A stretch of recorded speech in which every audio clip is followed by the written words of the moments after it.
pour ce rôle.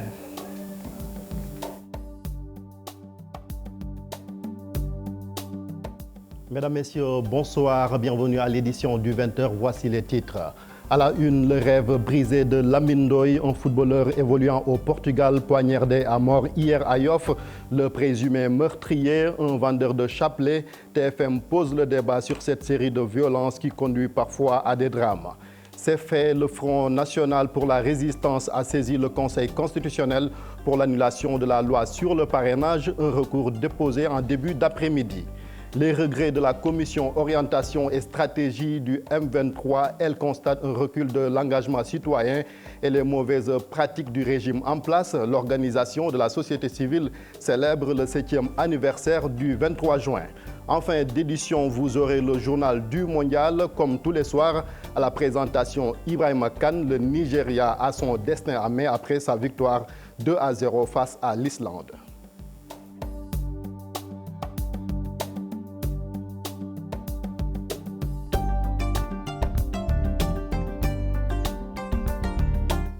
D'abord, toutes nos excuses pour ce retard accusé à la diffusion de cette édition. C'est toujours le choc à Yoff-Layène après la mort de Lamine Ndoye. Ce jeune footballeur en vacances à Dakar a été poignardé par un vendeur de chapelets. La victime évoluait en 2e division du championnat portugais. Retour sur les lieux avec Ibou Diouf et Gervais Yao. Le défunt s'appelait Lamine Ndoye, il était jeune footballeur. Après le titre de meilleur joueur dans le championnat populaire de la zone 6 de Yoff, la saison 2017 était déjà réussie. Direction le Portugal en 2e division.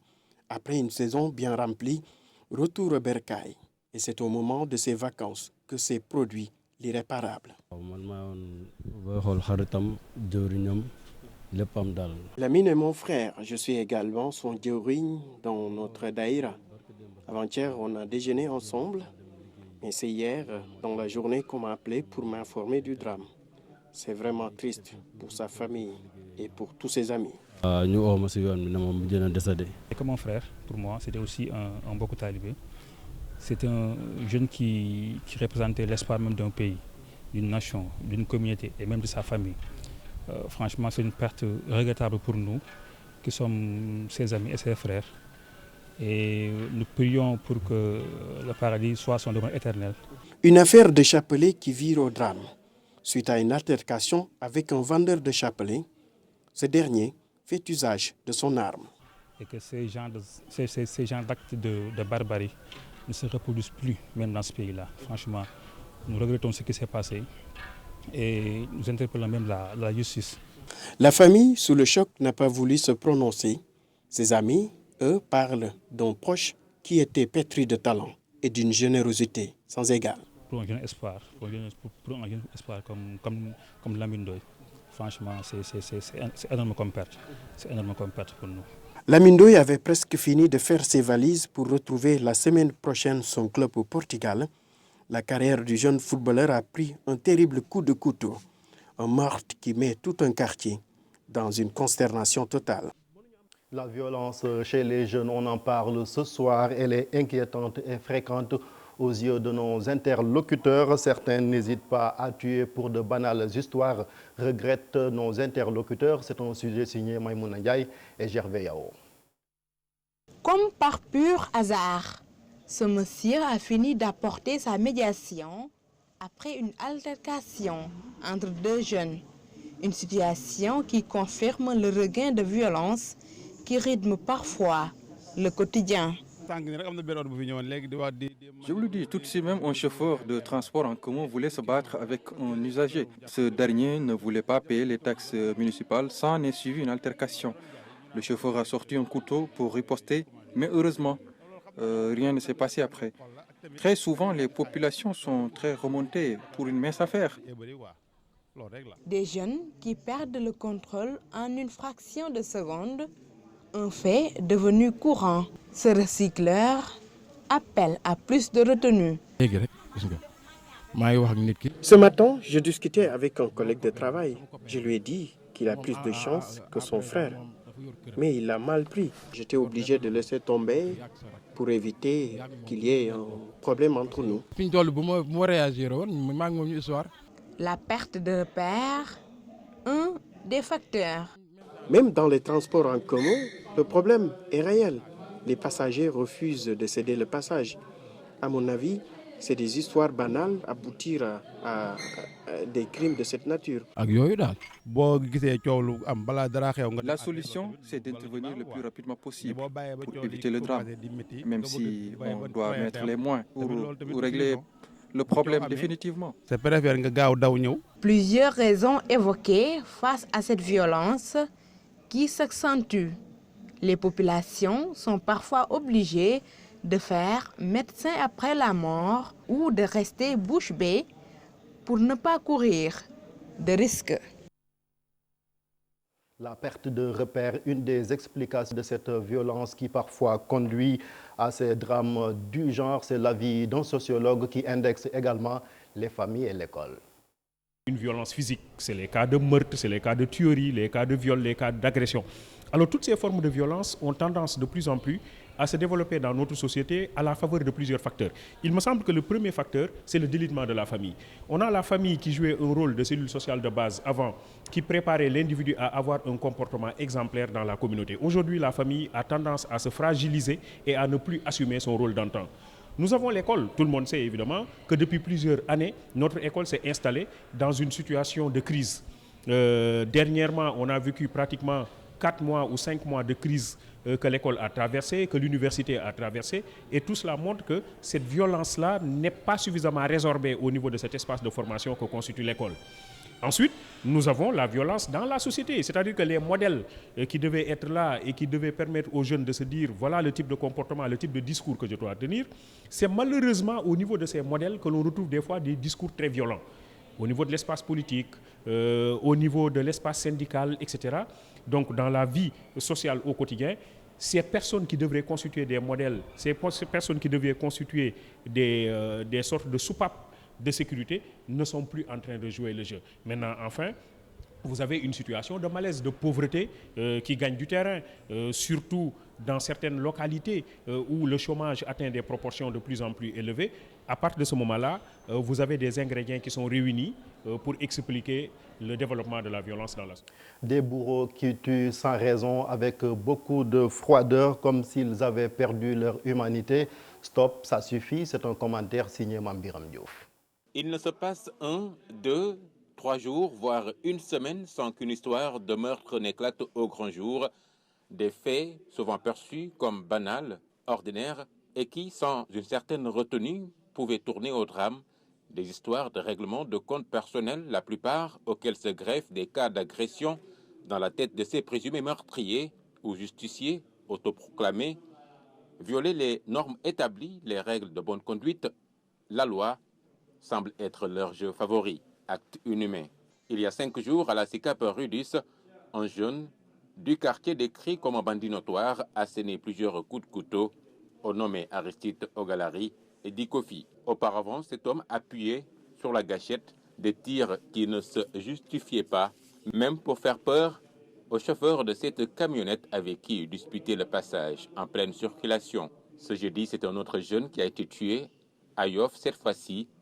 Autant d'atrocités qui ont fini d'installer une insécurité et un malaise profond chez les populations, la société ainsi défigurée. La stabilité, le calme et la sérénité doivent régner une bonne fois pour toutes. Il y avait beaucoup d'émotions ce matin à Kédougou lors de la levée de corps des 5 victimes de l'incendie qui a coûté la vie à ces 5 membres d'une même famille. C'est la famille du chef d'agence de la Caisse nationale des crédits agricoles. Elles ont été inhumées à Kolda, leur ville natale. Témoignage. Bon, pour le témoignage, j'en connais un peu sur l'homme, Kandé, qui est chef d'agence de la CNCA de Kédougou, que je connais, un homme très sérieux, très disponible. Et quelquefois, à des moments très difficiles, quand vous lui demandez quelque chose, il se lève, il est à la disposition des populations. Je le connais très bien. Bon, Dieu merci, lui, il ne fait pas partie de l'incident, parce qu'il était en mission à Tambacounda. Donc c'est derrière lui que la catastrophe s'est produite. Je l'appelle catastrophe, parce qu'il s'agit de la mort d'au moins ces 5 éléments de sa famille. Je pense que c'est très important. C'est un témoignage très douloureux. Moi, je connais bien son épouse, c'est Mariama Mariama Kandé, je la connais très bien. Elle fut élève dans notre lycée l'année passée. Elle a fait le bac. Elle a fait une première fois le bac, ça n'a pas marché. L'année passée a été la bonne année. Elle a réussi au bac L'. Donc je la connais très bien. Et cette année aussi, elle a une petite sœur qui est dans notre établissement. L'année passée, qui faisait la 5e, cette année, elle fait la 4e, qui a même gagné un prix en allemand. Elle a été décorée devant moi par le corps de la paix. Donc une excellente élève aussi, très brillante. Et sa femme avait un bébé. Je ne sais pas le nombre d'enfants qu'ils ont, mais l'année passée, elle avait un bébé. Nous allons nous rendre en Gambie, retrouver Frédéric Tendeng. Bonsoir Fred. Bonsoir. Vous êtes le correspondant de la BBC à Banjul. Vous suivez pour nous les événements de Faraba Banta, 2 civils tués par la police après des manifestations contre l'extraction du sable. Quelles sont les dernières nouvelles?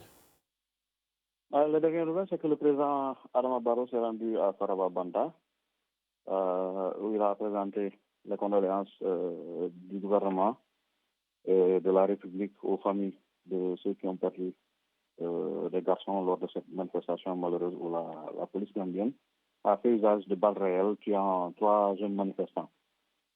Donc c'est en fait une étape dans les dernières réactions du gouvernement tendant à apaiser les Gambiens, à apaiser la colère à Faraba Banta, mais également à un peu dissiper la peur parce que cette tuerie de Faraba Banta, elle réveille de vieux démons. Tout le monde se rappelle du régime des Gambiens qui a été balayé il y a juste 1 an et demi, un régime où la police était utilisée comme moyen de répression sur les populations. Donc, avec l'élection d'Adama Barrow, c'était de grands espoirs que les Gambiens enfin pouvaient jouir de leur liberté d'expression, de leur liberté de s'assembler et de leur liberté de revendiquer quand quelque chose ne va pas. Que la police fait usage de balles réelles sur des manifestants désarmés, des civils non armés, c'était quand même un précédent lourd pour le régime d'Adama Barrow, qui là a vraiment subi un grand contre-coup. Pour une fois d'ailleurs, les députés de l'Assemblée nationale ont convoqué le gouvernement pour qu'il s'explique. La vice-présidente s'est rendue à l'Assemblée nationale, accompagnée du ministre de l'Intérieur, mais également d'autres responsables de la police, dont le directeur de la police nationale qui a par la suite rendu sa démission. Donc les organisations non gouvernementales ont également d'une seule voix parlé pour condamner cette tuerie de Faraba Banta. Donc c'est dire que la situation était assez électrique et le président Adama Barrow a sûrement compris le message. C'est comme ça qu'il faut interpréter sa visite aujourd'hui à Faraba Banta. Donc le calme est revenu donc? Oui, le calme est revenu, surtout qu'après cela, après la discussion entre les députés et le gouvernement, la vice-présidente, il y a eu... tout le monde a été d'accord qu'il fallait mettre en place une commission d'enquête indépendante. Elle va être dirigée par un magistrat très respecté en Gambie ici, qui s'appelle Joseph Henri Emmanuel Diouf, qui est très respecté des Gambiens, un homme très indépendant. Donc les députés ont insisté pour dire que la police ne peut pas tuer des manifestants et par la suite mener une enquête qui risque d'être partielle. Donc la mise en place de cette commission d'enquête a eu pour effet de quand même calmer un tout petit peu. Donc aujourd'hui, pour l'instant, il est à l'apaisement. Merci beaucoup Frédéric Tendeng, le correspondant de la BBC en Gambie. En politique, le Front pour la résistance nationale dans les locaux du Conseil constitutionnel cet après-midi. Ses opposants ont déposé un recours en annulation de la loi instituant le système de parrainage. Ils restent persuadés que le texte ne sera pas appliqué au Sénégal. C'est un compte-rendu signé Habib Faye Mardien. Ils sont 3 venus déposer le recours contre la loi sur le parrainage. Les membres du Front pour la résistance nationale comptent sur 3 séries de grèves pour s'opposer à son application. Relativement à la violation de la Constitution, de la hiérarchie des normes, à la violation également de l'égalité des citoyens devant la loi, mais aussi par rapport à la liberté d'association consacrée pour les partis politiques, d'avoir à s'organiser librement. Ousmane Sonko et compagnie gardent espoir pour le triomphe. Il est bon de temps en temps de les faire travailler, quitte à s'entendre opposer une énième irrecevabilité. Nous avons considéré qu'il était bon de déposer ce recours en souhaitant, en gardant une petite lueur d'espoir que pour une fois, ce Conseil constitutionnel sera à la hauteur du Conseil constitutionnel béninois. La loi sur le parrainage cache des imperfections, note-t-il. Il y a une partie de ce code qui dit que les candidatures devront être déposées 75 jours avant le début du scrutin, entre 75 et 60 jours, et que les cartes devront être données 45 jours avant le début du scrutin. Donc vous voyez un peu cette contradiction. Comment on peut parrainer quelqu'un sans avoir reçu donc sa carte nationale d'identité ou sa carte d'électeur? Même si elle passe, elle ne sera pas appliquée. De toutes les façons, même si elle passe, et je pense qu'elle ne va pas passer, même si elle passe, elle ne peut pas être appliquée. 111 députés ont voté le projet de loi portant sur le parrainage. Les 18, réunis autour du Front de résistance nationale, ne comptent pas baisser les bras sur cette loi qui, selon eux, taillée sur mesure pour écarter les adversaires du régime en place.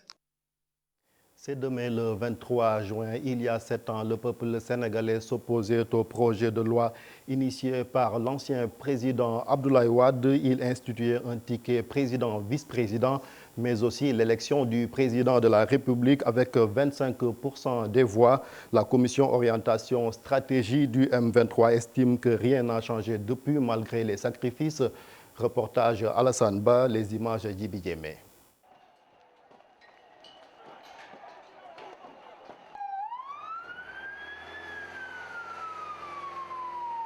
Rien n'a changé. 7 ans après, c'est le sentiment de Pencum Askanui. Des actions nobles menées en cette période, le 23 juin 2011. Elles avaient porté leurs fruits. Le régime de maître Abdoulaye Wade combattu, un vent d'espoir s'en est suivi. Mais le coordinateur de la COS M23 parle de déception. Nous étions dans une administration à terre, nous étions dans la déliquescence de nos institutions, nous étions dans l'incru de nos gouvernants. Aujourd'hui, c'est encore plus vivant, des pratiques qui mettent à terre effectivement tout l'espoir que nous avions porté en sortant porter ce combat. Au-delà, nous constatons effectivement une limite de l'action citoyenne. Où se retrouve le Sénégalais qui était sorti pour revendiquer sa souveraineté? Alors il est l'heure de faire le bilan et réengager ce combat-là. Réengager le combat, mais autrement. Les contextes ne sont plus les mêmes, mais le citoyen doit être au cœur de l'action, de la gestion des affaires publiques. L'appel d'Abdourahmane Sow. Arbitrer, œuvrer à ce que quand même l'on considère, que l'on constate effectivement le respect de certains principes. Il faut que les populations se mettent à niveau, s'engagent de manière citoyenne, s'accrochent au civisme et participent fondamentalement pour exiger en tout cas le respect des principes et manifester sa volonté dans la marche de ce pays. Qu'on l'accepte ou pas, nous sommes en train de vivre une dictature. Quand on emprisonne des gens pour 1,8 million, il y en a d'autres qui se pavanent aux côtés du président de la République et qui sont indexés pour 29 milliards et qui sont en train d'être cajolés par le président de la République. Et c'est grave. Et c'est l'heure d'élever la voix pour porter ce combat. C'est ça les principes. La COS M23 va porter le combat pour un changement en 2019, 7 ans après les événements pénibles, douloureux, mais consolidants du M23. La commémoration s'impose, mais avec le mondial de Russie, Pencum Askanui a préféré initier un panel plutôt qu'un rassemblement à la place de la nation. Le président du mouvement Diengo exprime sa tristesse à cause, dit-il, de la politisation de l'administration sénégalaise. Pour l'ancien directeur général des douanes, Boubacar Camara, si l'heure est grave, si des fonctionnaires de l'État du Sénégal démissionnent pour s'engager en politique, il préconise un État de droit et une fonction publique solide. Ces propos sont recueillis par Alassane Ba. Pour avoir un État de droit, il faut avoir une bonne administration. Une bonne administration, c'est d'abord une administration soumise au droit. La deuxième chose qu'il faut retenir, c'est une administration formée par des hommes et des femmes de qualité qui mettent de l'avant l'intérêt général, qui ne sont pas au service d'hommes politiques.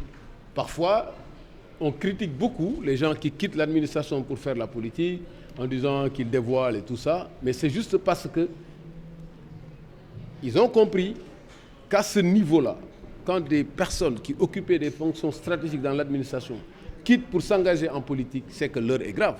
C'est ça le problème de fond. Quand on voit des magistrats, des inspecteurs des impôts, des gens qui ont occupé des fonctions importantes, des inspecteurs généraux d'État, des gens qui ont occupé des fonctions importantes dans l'administration, quitter pour s'engager dans la politique, on doit se poser des questions. C'est un signe qu'il y a un problème. L'agent public se trouve dans un triangle de feu. Beaucoup de pouvoir, beaucoup de pression et très peu de rémunération. Dans ce triangle de feu, c'est un terreau fertile à la corruption. Pendant ce temps-là, plus de 13 000 cartes nationales d'identité sont en souffrance dans les locaux de la sous-préfecture de Dakar-Plateau. Aucune trace de leur propriétaire. À quelques mois de la présidentielle, l'autorité administrative prône le changement de comportement des citoyens. Sujet signé Abou Faye, les images d'Djili Djemé. Dans ce couloir, pas même l'ombre d'un citoyen venu pour récupérer sa carte nationale d'identité. Dans la salle de retrait, 13 148 en souffrance. La commission, elle est là en permanence pour distribuer les cartes. La question de conditions ne se pose plus. La question d'accessibilité ne se pose plus. Du matin au soir, allez-y poser la question au président de la commission. Combien de personnes passent par jour pour récupérer leur carte? Vous verrez que ce n'est pas un problème qui se pose. Les conditions sont réunies. La commission là, elle travaille tous les jours, du matin au soir, alors qu'elle ne voit pas souvent les visiteurs. Même si de fortes communications ont été faites sur le retrait des cartes nationales d'identité, le principal problème, nous dit-on, reste la mauvaise habitude des Sénégalais. Les gens ne viennent plus. Bon, peut-être ils vont attendre encore au dernier moment pour venir, ne pas chercher leur carte. Ce sont les vieilles habitudes qui sont installées, mais les causes fondamentales ne sont liées qu'aux mauvaises habitudes. Un réflexe citoyen doit être adopté par les populations. Problématique aujourd'hui qu'il faut peut-être revoir. Le nouveau type de Sénégal qu'il faut mettre, qu'il faut forger dans 25 ans. Mais ce qu'il y a actuellement, des gens comme vous, comme moi, vivent dans une dynamique où la société actuellement, aujourd'hui, ne croit plus en elle. Chacun fait ce qu'il veut. Élève en classe de terminale, Fatou peine à retrouver sa carte nationale d'identité dans les lieux indiqués. Je suis en train de chercher au fait où exactement je peux la trouver, mais je ne sais pas encore. On me donne plusieurs endroits au fait, mais je ne sais pas. Je n'ai pas le temps et j'ai vraiment besoin de ma carte d'identité, mais franchement, je n'ai pas le temps. Parce qu'il y a le bac qui arrive et tout, on a besoin de notre carte d'identité avec nous pour nous présenter. Une prorogation de 2 mois pour s'inscrire à nouveau. N'empêche, les cartes nationales d'identité sont en stock dans les préfectures, faute de récepteurs. Les mécaniciens installés à la zone de captage sommés de quitter les lieux très vite, faute de quoi ils seront déguerpis, chose qu'ils ne veulent surtout pas entendre. Ces spécialistes de l'automobile indexent le responsable pour ce qui ont signé avec l'autorité administrative un protocole sans leurs accords fatigués et Djili Djemé. À l'origine de ce mécontentement, une sommation qu'ils auraient reçue. Ces mécaniciens sont catégoriques. Ils ne quitteront pas les lieux de leur propre gré.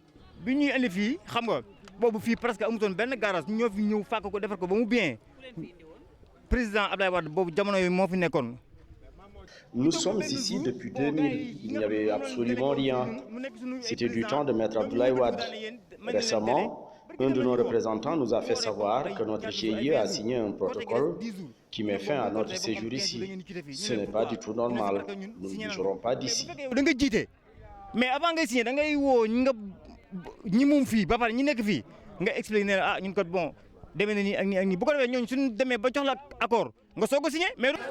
Ces mécaniciens, membres du GIE Diagal, accusent leurs représentants d'être à l'origine de cette situation.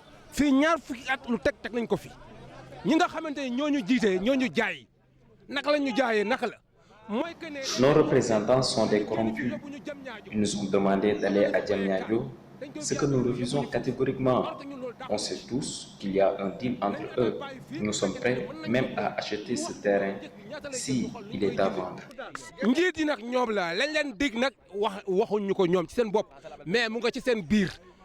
Il est aussi membre du GIE. Pointé du doigt, il refuse de témoigner face à notre caméra. Je ne peux rien vous dire en l'absence de mes collègues, qui sont d'ailleurs les seuls représentants du groupement. Ces mécaniciens de la zone de captage sollicitent l'intervention du chef de l'État pour un site de recasement dans la capitale sénégalaise. À Ziguinchor, plusieurs agents de santé se sont vêtus en rouge pour battre le macadam. Ces agents qui sont membres de la coalition And Gueusseum réclament à l'État du Sénégal plusieurs mois d'arriérés de salaire. Leur porte-parole Ousmane Baye au micro de Boubacar Diassi et Lamine Mandia. Cette marche s'inscrit dans l'exécution de notre 7e plan d'action à la suite d'une assemblée générale tenue au niveau de la région et qui articule cette marche autour d'une revendication, le paiement complet des salaires des contractuels de tous ordres du ministère de la Santé, le remboursement intégral des sommes dues au point de prestation par l'État du Sénégal dans le cadre de l'initiative de gratuité 0,5 ans et qu'on appelle la CMU trivialement. Et aujourd'hui aussi, nous marchons dans le but d'atter le processus de l'ouverture du bloc opératoire de Bignona que nous posons comme revendication centrale dans le but d'optimiser les chances de survie et de diminuer la pression sur les structures de santé de Ziguinchor lorsque nous évacuons depuis Djouloulou, depuis Thionck-Essyl, depuis Bunkiling et depuis Bignona sur Ziguinchor. Nous savons que le personnel qui prend en charge les interventions obstétricales est assez réduit et donc l'ouverture d'un bloc opératoire à Bignona nous semble être pertinent et nous semble être d'actualité. Bientôt la saison des pluies, mais c'est déjà la peur à Rebeuss, un quartier populeux confronté à un sérieux problème d'évacuation des eaux usées et pluviales. L'une des causes, l'incivisme des populations qui parfois déversent leurs ordures ménagères dans des canaux. Reportage signé d'Issa Prera. Scène ordinaire à la rue Mangin, angle Ambroise Gomis. Nous sommes à Rebeuss. À l'aide d'un long bar de fer mince, cet homme essaie de déboucher cet égout qui inonde le trottoir. Des égouts qui rejettent leurs eaux usées et un nauséabonde sur la chaussée.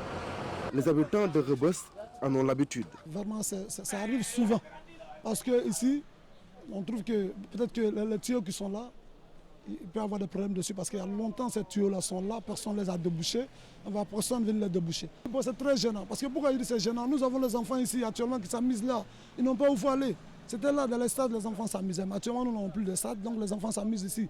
Donc quand ils viennent dans la soirée, tu vas trouver les enfants en train de courir partout. Donc l'odeur, souvent ça les rend malades. Cet homme est natif de Rebeuss. Les difficultés d'évacuation des eaux usées de son quartier, il en a sa petite idée. Ce qui est de cette maison-là, qui peut sortir, ça peut être de 5 à 10, 15 qui sortent de cette maison. Mais ceux qui sont à la rue, là, au territoire, là, sont très petits. Ouais, tu vois des canaux qui sont vraiment à 15, à 20, sont très petits. Il y a une population qui habite à 100 personnes, 200 personnes qui sont là, en haut, tout le monde qui consomme de l'eau là, toutes ces consommations ne pas être dans ce immeuble-là.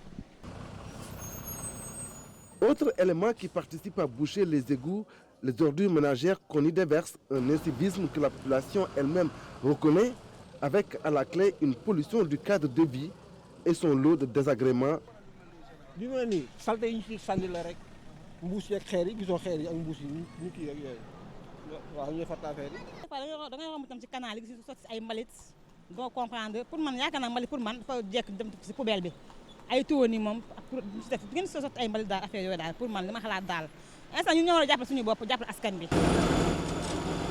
Bon, le problème c'est manque d'hygiène. Des fois, on ne peut pas dire tout dire, quoi.